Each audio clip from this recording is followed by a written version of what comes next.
menjelaskan dalam satu hadisnya, annasu kulluhum halka. Manusia ini semuanya celaka. Semua daripada manusia ini celaka. Setelah itu Rasulullah melanjutkan hadisnya, illal alimun, kecuali orang-orang yang hidup di atas dunia didasari dengan ilmu, maka beruntunglah mereka. Man arada dunya fa alaihi bil ilmi wa man arada al akhirah fa alaihi bil ilmi. Siapa yang menghendaki daripada kebahagiaan dunia, maka harus bagi dia untuk mengetahui daripada ilmunya hidup urusan duniawi. Begitu juga barang siapa yang ingin kebahagiaan akhirat, maka bagi dia harus disertai daripada ilmu untuk kebaikan daripada akhirat.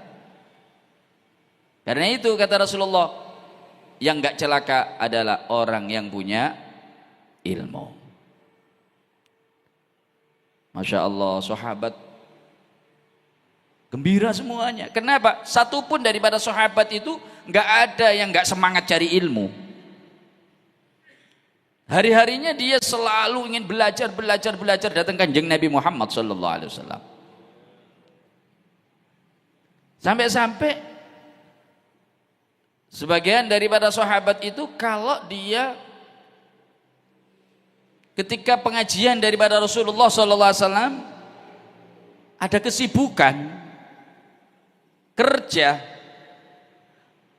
malamnya dia datang ke salah satu daripada sahabat yang lainnya. Dia akan bilang kepada sahabat tersebut, wahai sahabat, besok kan waktu pengajiannya Rasulullah, saya besok nggak bisa hadir, saya ada kerja. Karena itu aku minta sama kamu hadir ke pengajian. Nanti apa yang kamu dapatkan daripada pengajian tersebut berikan sama saya, bagi sama saya. Begitu juga saya, hasil daripada kerja saya nanti tak bagi sama sampean. Ilmu ijol-ijolan kali hasil pekerjaannya. Wonten semakin kayak ngonten.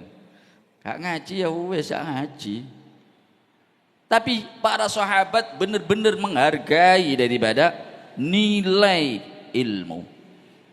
Sampai-sampai dia berani kurban dunianya demi untuk mendapatkan daripada ilmu.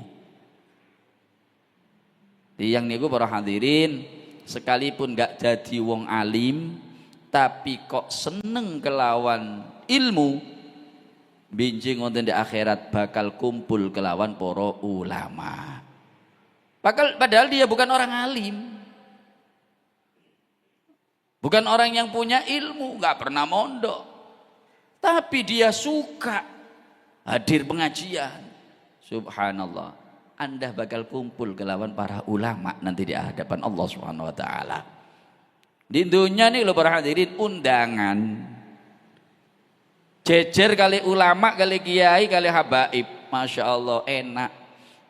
Napa wayai kiai ini dirampat sampean katut iso ngrasakno rampatan. Napa barokah cedek tiang alim. Napa malih besok di akhirat. Barokah cedek tiang alim, supire tiang alim. Mulai ini kiai ini tiang alimi oleh salaman amplop, supire katut oleh amplop. Barokah napa? Cedek kali tiang alim. Lo kadang-kadang amplop kiai ini keliru kali supire. Ditelak teng kiai ini, lo kok 50.000 iki. Kok 50.000 nekku iki. Nekmu pir bukaan 500 yai. Lo ya berarti keliru le. Iku nekku bagianku iku le. Barokah napa para hadirin? Cedek tiang alim. Kerantan menika sing sering kula saha panjenengan sedaya niku wau nyedhek kalawan tiyang alim. Sehingga sahabat melihat mendengar daripada ucapan Rasulullah sallallahu alaihi wasallam seperti itu, kebahagia. Alhamdulillah kita adalah orang-orang yang suka cari ilmu, berarti kita enggak tergolong daripada orang yang celaka. Ternyata oleh Rasulullah sallallahu alaihi wasallam dilanjutkan hadisnya. Wal alimuna kulluhum halka. Orang yang punya ilmu celaka. Masya Allah, ngeredek malih sahabat. Berarti belum selamat aku. Illal amilun. Kecuali orang yang punya ilmu, ngerti haram, ngerti wajib, kemudian dia amalkan. Punya ilmu, tapi belum diamalkan, belum selamat. Punya ilmu, tahu hukum, enggak harus banyak. Sedikit diamalkan daripada ilmu, maka allamahullahu ilman malam ya'lam. Allah akan ajari kepada dia ilmu-ilmu yang lainnya. Karena dia sedikit daripada ilmu, udah dia amalkan. Dia akan mendapatkan daripada ilmu laduni. Ilmu laduni niku para hadirin akan kita dapatkan jika sedikit daripada ilmu kita amalkan. Sedikit daripada ilmu kita amalkan. Maka Allah akan mengajari daripada ilmu-ilmu yang lainnya. Na'udzubillah min dzalik. Kalau udah punya ilmu ternyata malah dia melanggar. Dia tinggalkan daripada hukum-hukum Allah. Hati-hati. Orang-orang yang punya ilmu tapi enggak mengamalkan daripada ilmunya, itu nanti di akhirat akan disiksa oleh Allah sebelum orang-orang penyembah berhala. Fa'alimun bi ilmihi lam ya'malan mu'adzabun min qabli ubadil wasan. Dalam satu syair yang disampaikan oleh Imam Ibnu Ruslan menjelaskan orang yang alim ternyata bi ilmihi, dengan ilmunya lam ya'malan, tidak beramal. Mu'adzabun, orang yang seperti ini akan diazab oleh Allah min qabli ubadil wasan, sebelum orang-orang yang menyembah berhala. Keutamaannya besar, cuman resikonya juga besar. Listrik ini para hadirin, lek listrik niku wawate gede, nggih manfaate gede, tapi resikonya juga besar. Tapi kalau listriknya kecil, manfaatnya juga kecil. Cuman resikonya juga kecil. Kula saha panjenengan sedaya punya ilmu, wah Anda istimewa. Keistimewaannya besar, tapi bahayanya juga besar. Lah ngono enak enggak punya ilmu, lah enggak punya manfaat akhirnya. Daripada nanti risiko, lebih baik Anda belajar ilmu, berusaha untuk menjadi orang yang bisa mengamalkan daripada ilmu. Ngotori para hadirin. Orang yang punya ilmu enggak diamalkan itu tuas. Membuat bahaya. Panjenengan nandur wit-witan. Disiram, dicoko pupuke sampai gede. Ternyata gede-gede mboten nguwoh. Godhonge gembel. Wohe enggak ono. Tuwas mbahayai, kena angin rubune teng ngran sampean. Godhonge ngrusoni. Begitu juga orang alim. Tidak membuahkan daripada amal ilmunya, membahayakan kepada dirinya. Mengotori daripada kehidupannya. Habib ini kok orang punya ilmu itu seperti orang yang punya pedang. Kalau pedang tersebut digunakan untuk menyembelih kambing, bagus. Kalau arit ini untuk ngeramban, bagus. Tapi kalau pedang ini kau digawe mateni uang, elek para hadirin. Arit ini kau digawe mbacok tiang, elek. Punya ilmu diajarkan kepada orang. Tapi punya ilmu sebaliknya dibuat nipu daripada hukum-hukum Allah. Bahaya. Karena itu jangan anggap orang yang punya ilmu itu pasti selamat, belum tentu. Tinggal siapa yang membawa ilmu tersebut. Ketika Rasulullah SAW mengatakan bahwasanya orang yang punya ilmu masih celaka kecuali orang yang beramal, sahabat juga gembira. Kenapa? Sahabat itu para hadirin ketika mendengar daripada ilmu dari Rasulullah spontanitas dikerjakan, nggak pernah ditunda-tunda. Pernah satu hari ketika turun daripada ayat hijab menerangkan kewajiban untuk menutup aurat, satu daripada sahabat teringat daripada ibunya yang ke pasar tadi pagi itu tidak memakai pakaian yang sempurna. Sehingga ketika mendengar ayat hijab langsung izin sama Rasulullah. Ya Rasulullah, saya izin keluar sebentar. Dipersilakan oleh Rasulullah SAW. Pulang ke rumah, mengambil daripada kain, datang dia ke pasar. Kemudian spontanitas ibunya ditutup tubuhnya dengan itu kain. Loh, ini ada apa anakku? Kok bisa kamu berikan kain yang seperti ini panjangnya? Wahai ibu, saya nggak ingin mendapatkan laknat Allah. Tadi telah turun daripada ayat hijab yang mengharuskan perempuan untuk menutup daripada aurat. Saya khawatir kalau saya nggak segera melakukan daripada apa yang telah aku dapatkan ilmu, aku akan mendapatkan daripada laknat Allah Subhanahu wa taala. Begitu para hadirin, para sahabat itu di dalam melestarikan daripada ilmu, langsung diamalkan. Karena itu mereka gembira. Alhamdulillah, berarti kami masih selamat. Ternyata di hadisnya dilanjutkan oleh Rasulullah, wal amiluna kulluhum halka. Orang yang udah amal, punya ilmu, diamalkan, ternyata kata Rasulullah masih bahaya, masih celaka. Karena itu Anda jangan merasa aman sudah, yang bisa sholat alhamdulillah, jangan sombong dulu.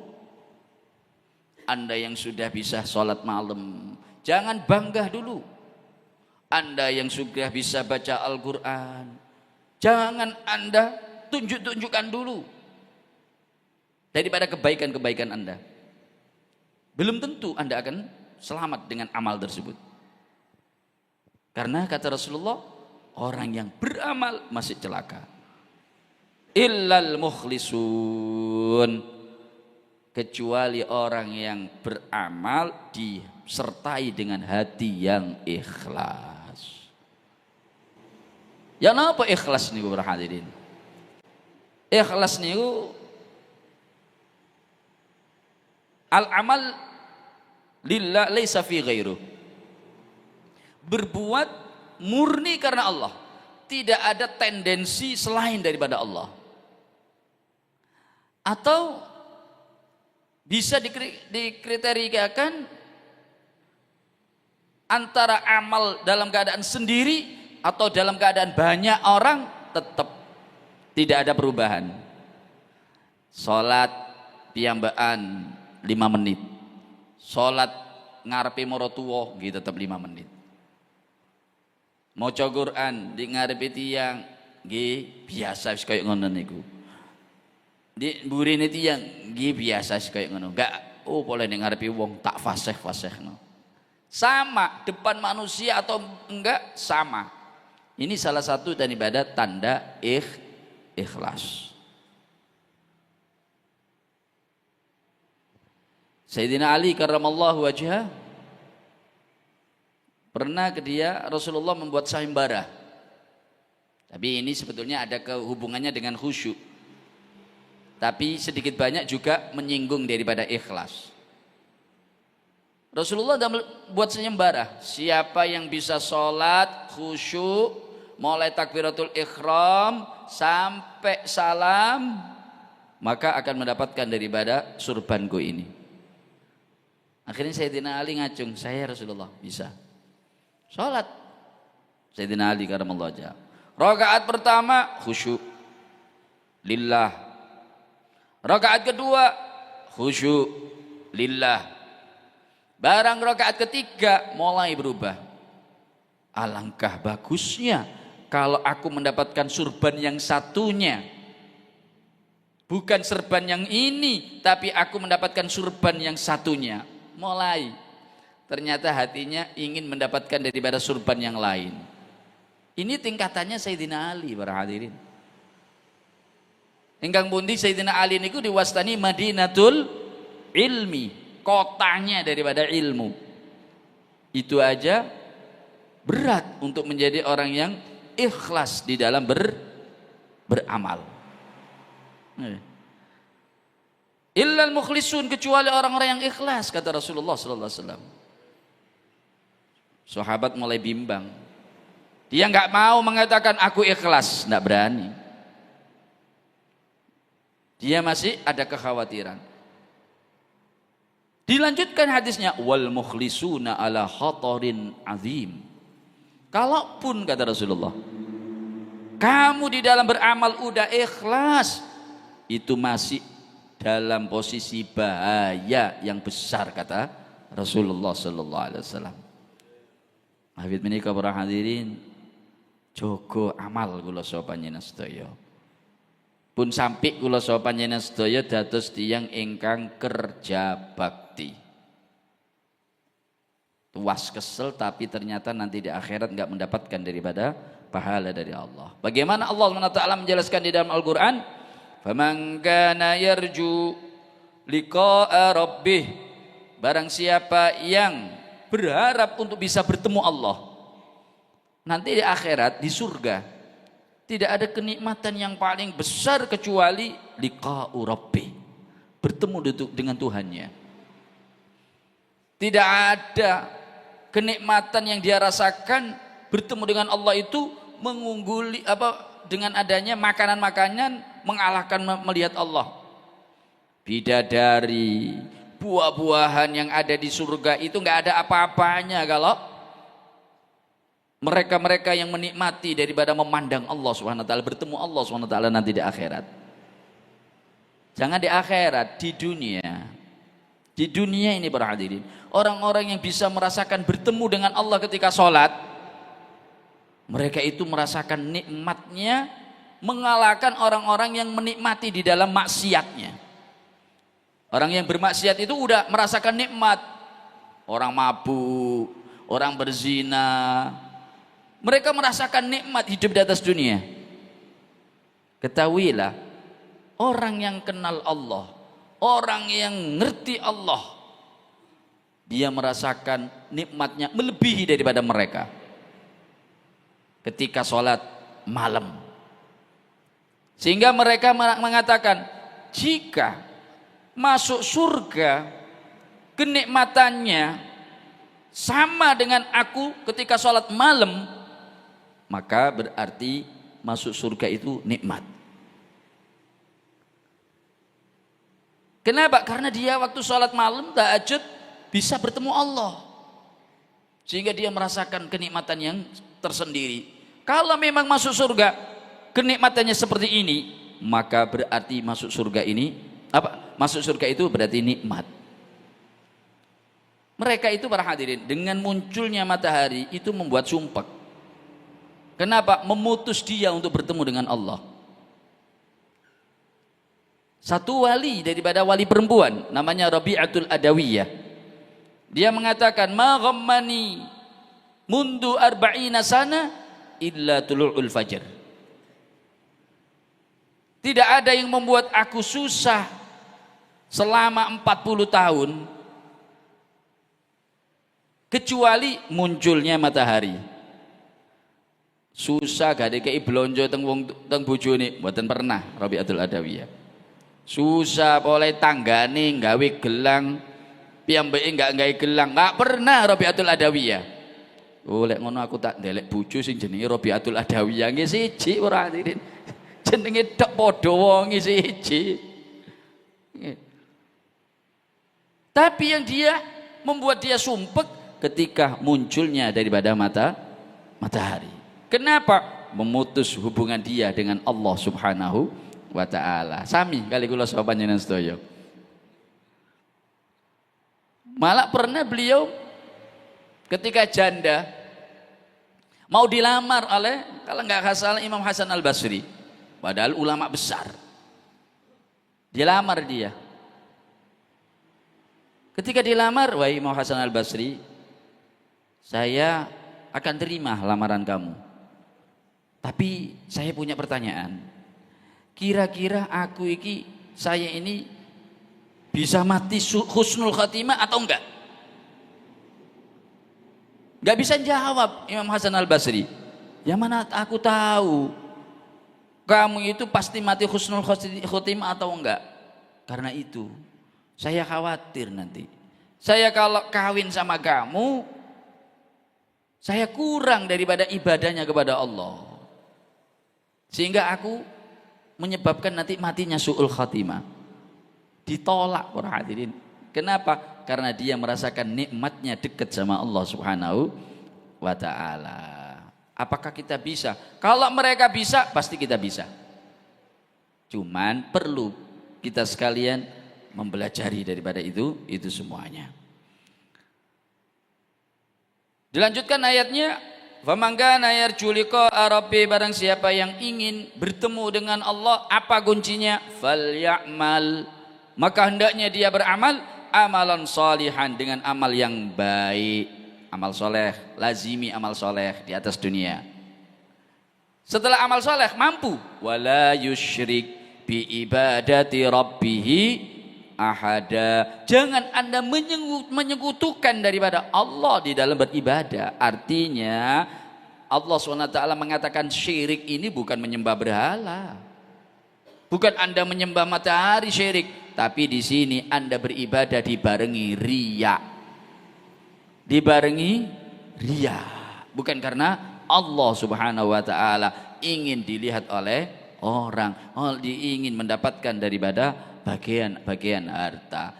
Ini semuanya tidak mampu menjadikan kita orang yang bisa bertemu dengan Allah Subhanahu wa ta'ala. Mudah-mudahan para hadirin, nasihat Rasulullah SAW ini menjadikan kita bisa beramal sesuai dengan apa yang menjadi harapan kita, yaitu disertai dengan ikhlas. Amin Allahumma. Hadirin kan muliakan dengan Allah Subhanahu wa ta'ala. Melanjutkan pengawasan kitab Takriratus Sadidah, tasik menjelaskan tentang furudul arkanus sholah. Kemarin udah dijelaskan rukun sholat yang ketujuh, yaitu sujud, kalau nggak salah nggih. Yang mana sujud di dalam sholat 2 kali. Kemudian rukun selanjutnya yaitu al-julusu baina sajdatain. Rukun yang ke-8 daripada sholat, duduk di antara 2 sujud. Wahuwa, dan itu duduk di antara 2 sujud, ruknun qasir, termasuk rukun yang pendek. Syuri'ah dilakukan daripada itu, duduk di antara 2 sujud, lil fasli, untuk memisah baina sajdatain, antara 2 sujud. Jadi duduk di antara 2 sujud itu dilakukan untuk memisah antara sujud pertama dan sujud kedua. Adapun syarat sahnya orang yang duduk, ayyasihha ma qablahu, rukun sebelum duduk harus sah. Berarti sujud pertama, sujudnya benar, tidak ada yang membuat batalnya daripada sholat, maka duduk di antara 2 sujudnya juga sah. Tapi kalau udah sujudnya nggak benar, melakukan kesalahan daripada sholat, dilanjutkan dengan duduk di antara 2 sujud, juga nggak sah. Sebelum duduk udah batal, ketika duduk ya batal juga. Yang ketiga yang kedua alla yaksida bi ghairah. Tidak boleh kita ini duduk dengan tujuan yang lain. Dengan tujuan yang lain. Terangkat daripada kepalanya karena ada ular, sehingga diangkat. Setelah diangkat sekalian dia duduk, nggak sah duduknya. Kenapa? Anda mengangkat kepala bukan murni untuk duduk, tapi karena sebab adanya sesuatu hal yang lain. Terus bagaimana? Kembali lagi sujud. Setelah itu diangkat kepalanya untuk melakukan daripada duduk. Yang ketiga, ayat ma'inna fi, hendaknya tumanina, anteng semua daripada anggota tubuhnya, minimal dengan ukuran kalimat subhanallah. Awit ini kalau onten sholat terawih sing modele kaya ngonten kok cuwepet niku, sing mboten subhanallah niku tambah dosa, wanyen gak usah sembayang. Gak usah sembayang. Sembayang sunat ae kaya ngonten, cepet-cepetan. Niku jenenge talaub. Gawe dulinan ing dalem ngedep Allah Subhanahu wa taala. Kula saha panjenengan sedaya wonten ing ngarepe Pak Wali Kota. Apakah kita berani main-main? Gak berani para hadirin. Kita dalam keadaan tegap, dalam keadaan siap. Begitu juga di hadapan Allah Subhanahu wa taala. Jangan kita ini cepet-cepetan, itu berarti kita bermain di hadapan Allah Subhanahu wa taala. Yang keempat, at-takunat tuma'ninatu yaqinan. Anda di dalam melakukan daripada tumaknina harus yakin, bukan ragu. Aku mangwis tumaknina apa enggak ya? Ya sah, harus yakin. Yang kelima, ayyastawiya jalisan, dalam keadaan sempurna duduknya. Fala yakfi idza kana munhaniyan. Maka enggak sah kalau dia duduk itu masih posisinya merungkuk. Kalau memang fisiknya dia memungkinkan untuk tegak. Kecuali kalau memang fisiknya dia enggak bisa untuk tegak, memang posisinya merungkuk, ya enggak ada masalah. Itu karena keadaan sudah. Yang keenam, alla yutawwilahu. Alla yutawwilahu, hendaknya tidak memanjangkan daripada duduk di antara dua sujud. Ziyadatan, melebihi ala zikri, atas zikir al masyru' fih, yang disyariatkan ketika Anda duduk. Jadi Anda duduk jangan melebihi daripada doa yang sudah disyariatkan. Rabbighfirli warhamni wajburni warfa'ni warzuqni wahdini wa'afini wa'fu anni. Jangan melebihi itu. Malah ditambahi wa qaddir aqalli tasyahud. Kemudian ditambahi dengan membaca paling sedikit-sedikitnya tasyahud. Ada tasyahud itu yang sempurna, ada tasyahud yang paling sedikit. At-tahiyyatu lillah,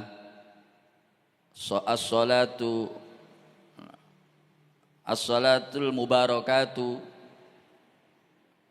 napa tahiyatul mubarakatu salawatu, napa di tahiyatnya at-tahiyatul mubarakatu salawatu thayyibatu lillah, itu disingkat at-tahiyatu lillah, as-salatu wassalamu ala rasulillah. Jadi ada kalimat-kalimatnya, nanti enggak pernah ngelakoni ini napa nggih. Nah, ini kan kalimatnya at-tahiyyatu lillah, salamun alaika ayyuhan nabiyyu wa rahmatullahi wa barakatuh, salamun alaina wa ala ibadillahis salihin, asyhadu an la ilaha illallah wa anna muhammadar rasulullah. Itu paling sedikit-sedikitnya tasyahud. Jadi setelah membaca doa itu, kemudian kalau ditambahi doa paling sedikitnya tasyahud, itu kira-kira berapa menit? Itulah lamanya duduk di antara dua sujud. Melebihi dari itu batal sholatnya, karena duduk di antara dua sujud tergolong daripada rukun pendek.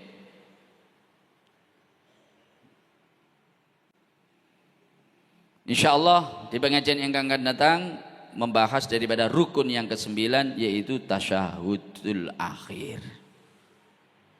Membaca tasyahud. Bagaimana sahnya daripada tasyahud? Insyaallah akan kita baca kita jelaskan di pengajian yang akan datang. Mudah-mudahan para hadirin apa yang telah kita pelajari menjadi ilmu yang manfaat. Setelah mendapatkan daripada ilmu manfaat, kita berharap bisa mengamalkan daripada ilmu tersebut. Dan terakhir, niat supaya kita ikhlas lillahi ta'ala. Maka amal-amal kita membuahkan daripada pahala yang bisa menyebabkan kebahagiaan kita sekalian, dunia maupun akhirat. Amin Allahumma. Sebelum zikir takwiyatul qulub, ada permohonan suratul Fatihah yang dikhususkan untuk Bapak Mulyono yang baru meninggal, kemudian juga kepada Bapak almarhum Bapak Sanan, almarhum Bapak Badar, almarhum Bapak Atim, almarhumah Nyai Romlah, almarhumah Nyai Dewi, almarhumah Ibu Solhah, dan almarhumah Ibu Lili. Harapan daripada keluarga mudah-mudahan dengan berkah Fatihah dari Anda sekalian menjadikan amal ibadah mereka diterima oleh Allah, kesalahan-kesalahan mereka dimaafkan oleh Allah Subhanahu wa taala, dan mudah-mudahan keluarga kita yang sudah meninggal dunia juga mendapatkan bagian daripada bacaan suratul Fatihah pagi hari ini. Kalaupun itu orang tua kita, mudah-mudahan itu sebagai bukti bakti kita kepada kedua orang tua kita, sehingga kita tergolong daripada anak-anak yang birrul walidain. Amin Allahumma amin bisirri asrarul Fatihah. A'udzubillahi minasyaitonir rajim. Bismillahirrahmanirrahim. Alhamdulillahirabbil alamin arrahmanir rahim. Shiratal ladzina an'amta 'alaihim ghairil maghdubi 'alaihim waladdallin. La ilaha illallah al-mawjud fi kulli zaman.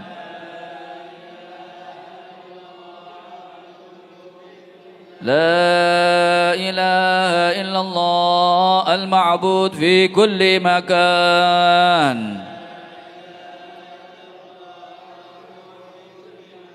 لا إله إلا الله المذكور بكل لسان.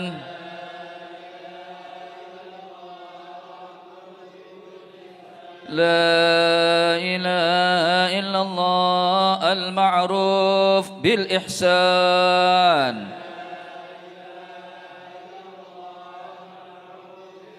لا إله إلا الله كل يوم هو في شان.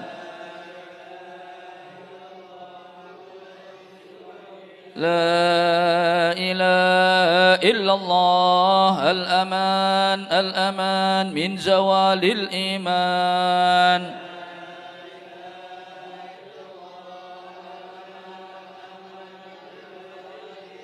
ومن فتنة الشيطان. يا قديم الإحسان كم لك علينا من إحسان. إحسانك القديم يا حنان يا منان. يا رحيم يا رحمن. يا غفور يا غفار. اغفر لنا وارحمنا وأنت خير الراحمين. وصلى الله على سيدنا محمد وعلى آله وصحبه وسلم. يا ربنا اعترفنا بأننا اعترفنا وأننا أسرفنا على الذي أسرفنا وتب علينا توبة تغسل كل خوبة واستر لنا الأوراد وآمن روآتي واغفر لوالدينا ربي ومولودينا والأهل والإخوان وسائر العلان وكل ذي محبة أو جيرة أو صحبة والمسلمين أجمع آمين ربي اسمع فضل وجود منا لا باكتساب منا فضل وجود منا لا باكتساب منا بالمصطفى الرسول نهضى بكل سول صلى وسلم ربي عليه أنت حبي وآله وصحبه عند تدس صحبه والحمد لله بالبدء والثناء بسم الله توكلت على الله ولا حول ولا قوة إلا بالله بسم الله توكلت على الله ولا حول ولا قوة إلا بالله بسم الله توكلت على الله ولا حول ولا قوة إلا بالله العلي العظيم